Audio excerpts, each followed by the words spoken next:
dan semuanya pun telah terjadi. Kau ciptakan cakrawala penuhi angkasa. Kau tempatkan manusia di dalam tamanmu. Mereka jatuh namun kau berikan belas kasihanmu. Tuhanku kagumi perbuatanmu yang besar, namun lebih dari semua ini. Ku puji Kau karena pribadimu. Tiada Tuhan lain yang seperti Engkau, dan ku sembah Kau karena pribadimu. Itu sebabnya ku naikkan pujianku karena pribadimu.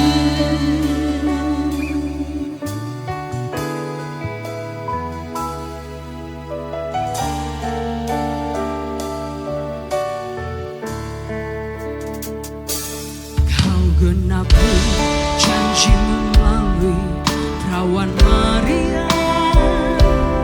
Yesus nyatakan isi hatimu pada kami. Kasihmu Kau tunjukkan melalui pengorbanannya. Dalam kekelaman dia mati dan dikuburkan. Ku kagumi perbuatanmu yang besar, namun lebih dari semua ini. Ku puji Kau karena pribadimu. Tiada Tuhan lain yang seperti Engkau, dan ku sembah Kau karena pribadimu. Itu sebabnya ku naikkan pujianku karena pribadimu.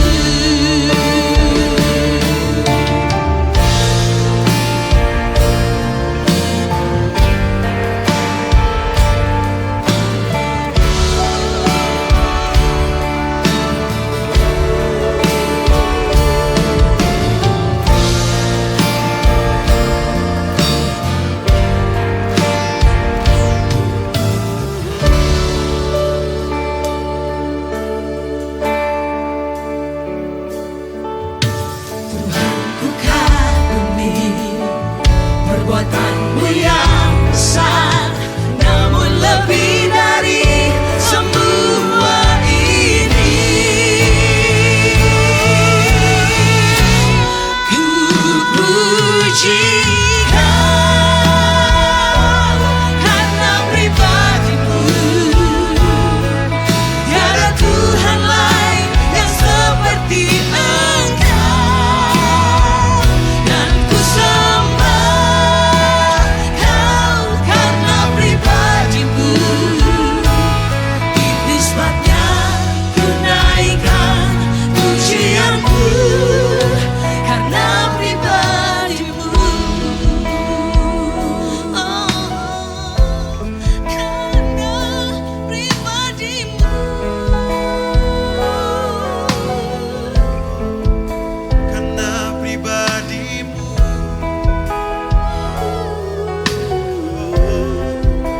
Karena pribadimu.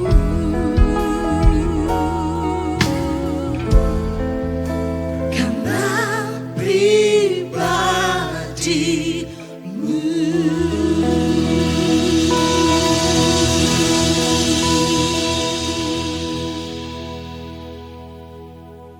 Haleluya, Shalom Bapak Ibu Saudara yang saya kasihi. Kita tetap semangat, kita terus mau belajar tentang kompak sejati. Nah, saudara, kompak sejati itu haruslah kompak yang tiap-tiap pribadinya dipenuhi dengan Roh Kudus. Bahkan saudaraku secara korporat mereka juga penuh dengan Roh Kudus. Nah, saudara, di dalam Alkitab kalau kita lihat di dalam Kisah pasal 6 ayat 5 dikatakan usul itu diterima baik oleh seluruh jemaat. Lalu mereka memilih Stefanus, seorang yang penuh iman dan Roh Kudus. Dikatakan Stefanus itu adalah seorang yang penuh dengan iman dan Roh Kudus. Artinya saudara, secara pribadi Stefanus itu penuh dengan Roh Kudus. Itu sebabnya Stefanus dipakai Tuhan luar biasa sekali. Nah saudara, tapi bukan hanya secara pribadi kita perlu penuh dengan Roh Kudus.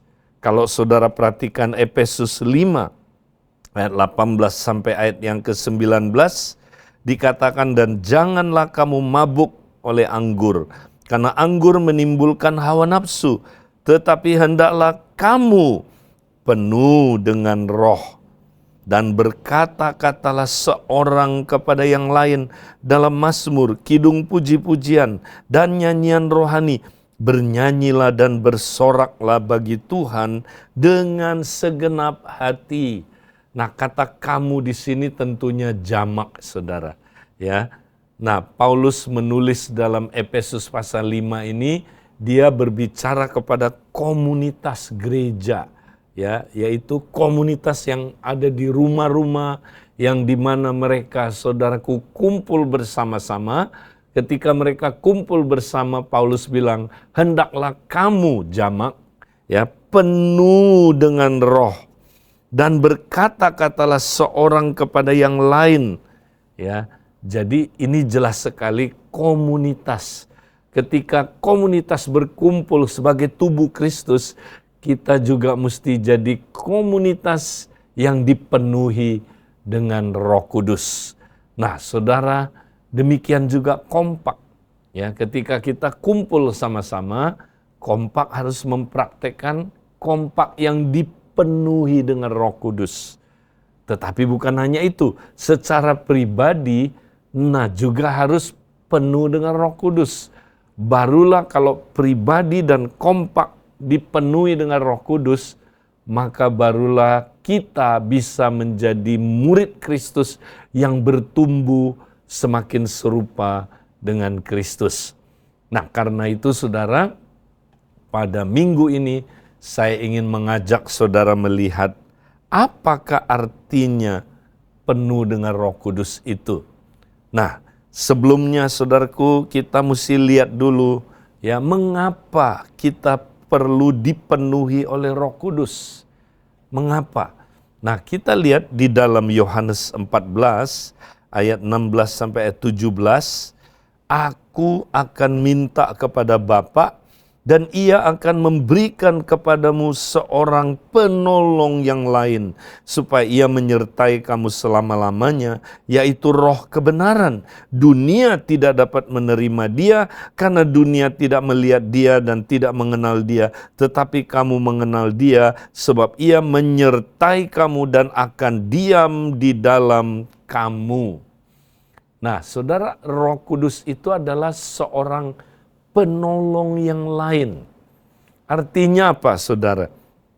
Artinya, saudara, dulunya sebelum Roh Kudus datang berdiam di dalam murid-muridnya, Yesuslah yang menjadi penolong murid-muridnya. Nah, kata penolong di sini bisa diterjemahkan sebagai pendamping. Penolong ini, saudara, nah kita tahu kata dasar parakletos ini, parakletos, seorang penolong, itu artinya seseorang yang berdiri di samping, untuk menolong orang yang saudara dia dampingi untuk melakukan apa yang dia tidak bisa lakukan. Jadi Roh Kudus itu seorang pendamping, saudara. Nah, sebelumnya pendampingnya adalah Yesus. Dialah guru ya bagi murid-muridnya. Dialah rabi bagi murid-muridnya. Tetapi Yesus, saudara, berkata, nanti kalau aku pergi, ya aku akan mengutus seorang penolong yang lain. Nah, kata lain di sini, saudara, dalam bahasa Yunaninya, ya mempergunakan kata alos. Ya, jadi penolong yang lain itu artinya gini, saudara. Ya, nanti ada seseorang, ya pribadinya lain dari aku, ya tetapi fungsinya sama. Dia juga seorang penolong atau pendamping atau rabinya itu. Ya, jadi Yesus seolah-olah berkata begini kepada murid-muridnya, sekarang akulah penolong kamu, akulah pendamping kamu, akulah rabi kamu, kamu murid-muridku.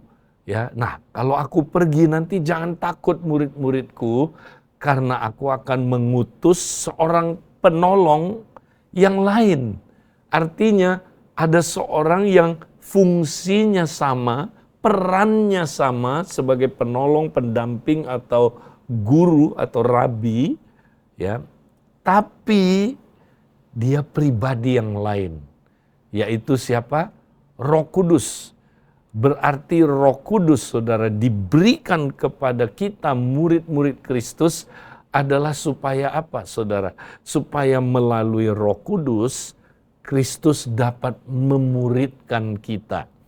Karena dengan berdiamnya Roh Kudus, saudara, di dalam kita, Kristus sang penolong itu, sang pendamping itu, sang rabi itu, sekarang dia ada di dalam kita. Wow. Jadi kalau dia ada di dalam kita, saudara, dia bisa melakukan pendampingan atau, saudara, pemuritan yang lebih waktunya lebih tidak terbatas dari sebelumnya. Kalau dulu Tuhan Yesus itu dalam bentuk tubuh, ya saudara, dia terbatas. Ya, tentunya tubuhnya terbatas. Ya, ketika dia, saudara, pergi, murid-muridnya bingung. Ya, karena murid-muridnya nggak ketemu dia, karena dia punya tubuh yang waktu itu terbatas oleh ruang dan waktu. Ya, tapi ketika dia pergi kepada Bapa, dia mengutus Roh Kudus. Nah, di dalam Roh itulah, ya Tuhan Yesus sekarang berdiam di dalam kita. Wow, kalau dia berdiam di dalam kita berarti pendamping kita, penolong kita, rabi kita 24 jam ada bersama-sama dengan kita. Berarti kita bisa pemuritan kapan aja. Kalau zaman dulu nggak bisa pemuritan kapan aja. Ketika Yesus tinggalkan perahu, mereka kelimpungan kena ombak, saudaraku, mereka teriak-teriak. Ketika Tuhan Yesus pergi, mereka nggak bisa pemuritan karena Tuhan Yesus masih dalam, ya, dimensi tubuh yang apa, saudaraku, terbatas oleh ruang dan waktu. Sekarang melalui Roh Kudus, Yesus adalah pemurid, pendamping kita atau guru kita yang mempunyai, saudaraku, waktu yang tidak terbatas, dan dia begitu dekat dengan kita, ada di dalam kita, dan bukan hanya itu, di antara kita, saudara, ya, di dalam komunitas kita. Nah, inilah, saudaraku, sebabnya kenapa kita mesti dipenuhi Roh Kudus. Kenapa kita mesti, saudara, dipimpin Roh Kudus. Nah, kalau kompak tidak dipimpin Roh Kudus, tidak dipenuhi Roh Kudus, kompak itu nanti tidak jadi kompak sejati, tapi kompak-kompakan, saudara. Nah, makanya mari kompak, ya, dan kita semua secara pribadi dan korporat kita mesti dipenuhi dengan Roh Kudus. Supaya apa? Supaya kita bisa jadi murid Kristus. Kita berhasil, ya, bisa jadi murid Kristus, saudara.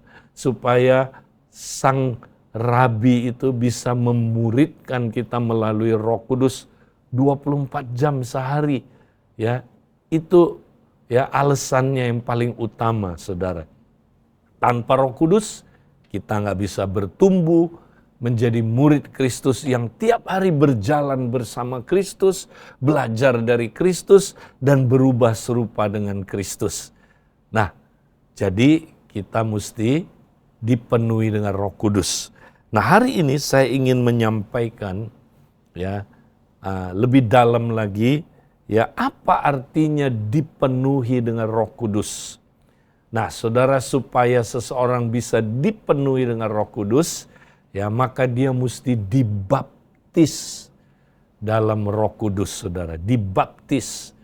Nah, apa artinya dibaptis dalam Roh Kudus? Kata dibaptis kita tahu itu artinya dicelup. Ya. Kalau ada botol kosong, saudara, saya celup ke dalam air, blek, blek, blek, blek, blek, blek, maka sebelah dalamnya botol itu penuh dengan air, sebelah luarnya juga dilingkupi dengan air. Nah, kalau kita dicelup ke dalam Roh Kudus, kalau seandainya Roh Kudus diumpamakan seperti air, ya memang Alkitab mengumpamakan Roh Kudus seperti air, kita dicelup ke dalam air, berarti kita sebelah dalamnya penuh dengan roh dan juga dilingkupi dengan roh. Ya, Roh Kudus di dalam kita dan kita di dalam Roh Kudus, saudara. Nah, ini yang harus terjadi. Ya, kalau kita dicelup ke dalam, saudaraku, Roh Kudus, kita penuh dengan Roh Kudus. Ya, kalau kita penuh dengan Roh Kudus, barulah kita bisa apa, saudara, digerakkan oleh Roh Kudus dan kita bisa dipimpin oleh Roh. Nah, ketika kita dibaptis ke dalam Roh Kudus, saudara, itu sekali aja peristiwanya. Sama kayak dibaptis air, sekali aja kan. Tapi kita mesti terus-terus menghayati makna baptisan air itu. Demikian juga, saudara, kalau kita dibaptis Roh Kudus sekali aja. Pertama kita dicelup, blek, blek, blek, blek, blek, blek, saudaraku, dipenuhi Roh Kudus sekali aja. Itu pertama kali kita alami, tapi kita nggak boleh, saudara, setelah sekali dipenuhi Roh Kudus, terus kita merasa cukup. Enggak, kita mesti terus-menerus tenggelam dalam Roh Kudus, dipenuhi dengan Roh Kudus. Nah, ilustrasi ini kita bisa lihat di dalam Yehezkiel 47. Ya, ketika saudaraku Yehezkiel melihat penglihatan, saudara, di mana dari bait Allah keluar aliran air sungai, saudara. Kemudian Tuhan bilang sama Yehezkiel, dia disuruh pergi ke tempat yang dalam. Jangan hanya semata kaki, tapi lebih dalam lagi, jangan hanya selutut, jangan hanya sepinggang, tapi mesti tenggelam di dalam air sungai itu. Nah, Tuhan mau kita, saudara, bukan hanya sebagian hidup kita ditenggelamkan ke dalam Roh Kudus, ya, dikuasai oleh Roh Kudus. Tuhan nggak mau sebagian aja. Tuhan mau seluruh hidup kita tenggelam ke dalam Roh Kudus, saudara, sehingga kita dikendalikan sepenuhnya oleh, saudaraku, Roh Kudus. Nah, ketika Yehezkiel tenggelam, saudara, dia nggak bisa lagi berjalan pakai kekuatannya sendiri, tetapi dia berenang. Wow, dia berenang mengikuti pimpinan air itu, mengikuti kegerakan air itu. Demikianlah kalau kita tenggelam dalam Roh Kudus, Roh Kudus yang akan menggerakkan kita, saudara. Roh Kudus yang akan memimpin kita. Sehingga waktu itu, saudara, Yehezkiel pergi ke tempat-tempat di mana, saudaraku, ada pohon-pohon yang berbuah. Ya, kalau kita dipimpin Roh, saudara, kita akan bisa mematikan perbuatan-perbuatan daging.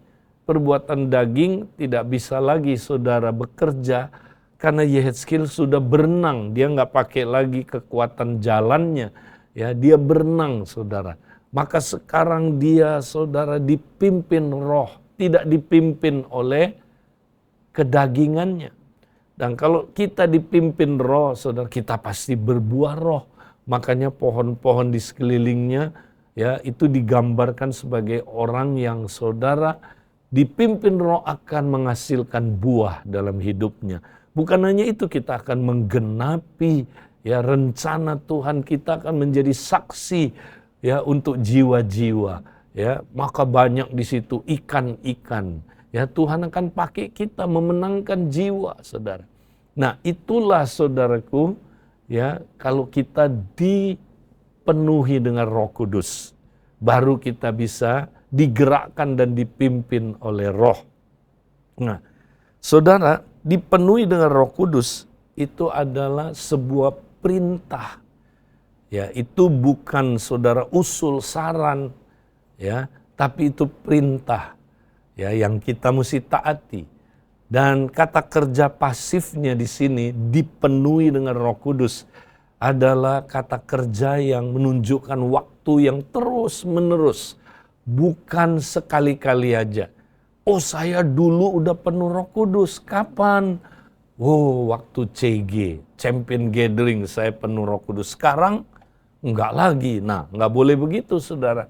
Kita mesti terus-menerus dipenuhi Roh Kudus sehingga kita bisa terus-menerus digerakkan dan dipimpin Roh, berjalan dalam Roh sehingga saudara kedagingan kita mati, sehingga kita menghasilkan buah Roh. Nah, ini yang saudaraku kita mesti terus praktekkan. Nah, saya doakan saudara supaya saudara dipenuhi dengan Roh. Nah, kalau orang dipenuhi dengan Roh, saudara, Paulus mengkontraskan dengan saudaraku, mabuk oleh anggur.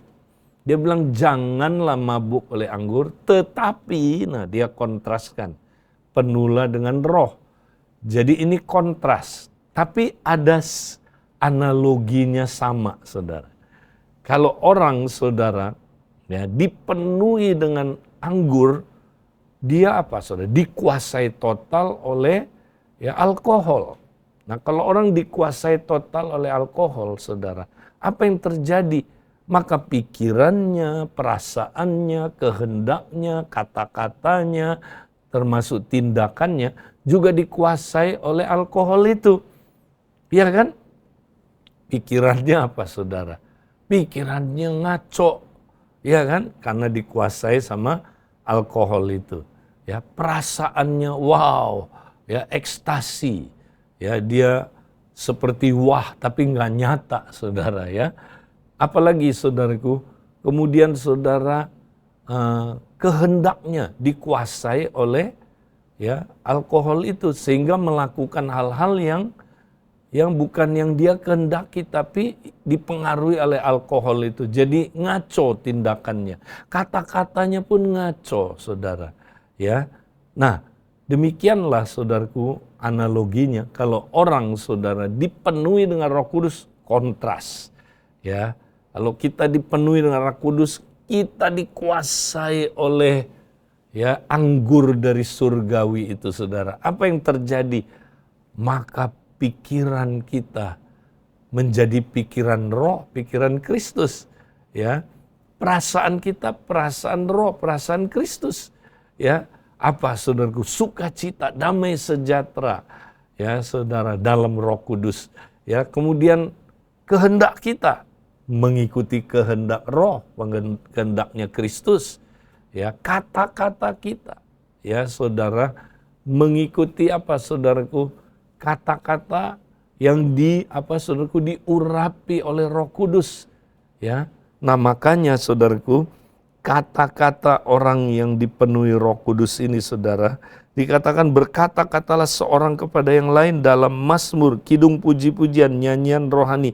Bernyanyilah, bersoraklah bagi Tuhan dengan segenap hati. Ucapkanlah syukur senantiasa atas segala sesuatu dalam nama Tuhan kita Yesus Kristus kepada Allah dan Bapa kita. Wow, kalau kita dikuasai, saudaraku, oleh anggur surgawi, oleh Roh Kudus, maka kata-kata kita juga kata-kata yang diurapi oleh Roh Kudus.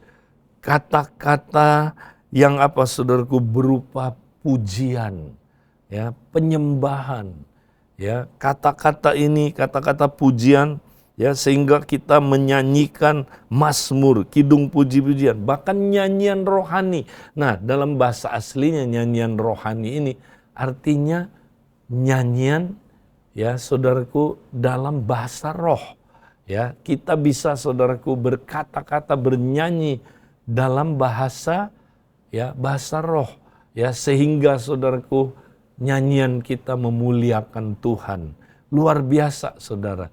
Ya, dan bukan hanya itu, kita keluarkan syukur, ya, yang keluar dari hidup kita syukur, ya, kita menyembah Dia, saudaraku, memuji Dia, luar biasa, ya, saudara.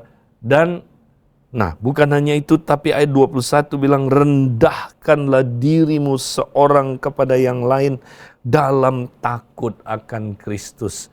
Ini salah satu buahnya. Kita akan takut akan Tuhan, takut akan Kristus, saudara. Nah, takut di sini bukan takut yang berdosa, tapi takut yang respect, ya, takut yang dimana kita hormat sama Tuhan. Takut akan Tuhan itu sadar akan hadiratnya, bahwa kita hidup di hadiratnya, ada di bawah otoritasnya dan untuk kemuliaannya. Sehingga kalau kita takut akan Tuhan, kita nggak berani sembarangan berbuat dosa.